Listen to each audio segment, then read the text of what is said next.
খবরদার ভিডিওটি টান দিবেন না।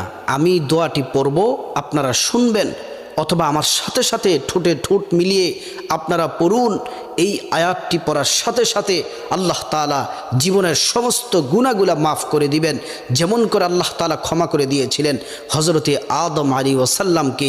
সেই আয়াতটি আল্লাহ তাআলা কোরআনে লিপিবদ্ধ করে দিয়েছেন।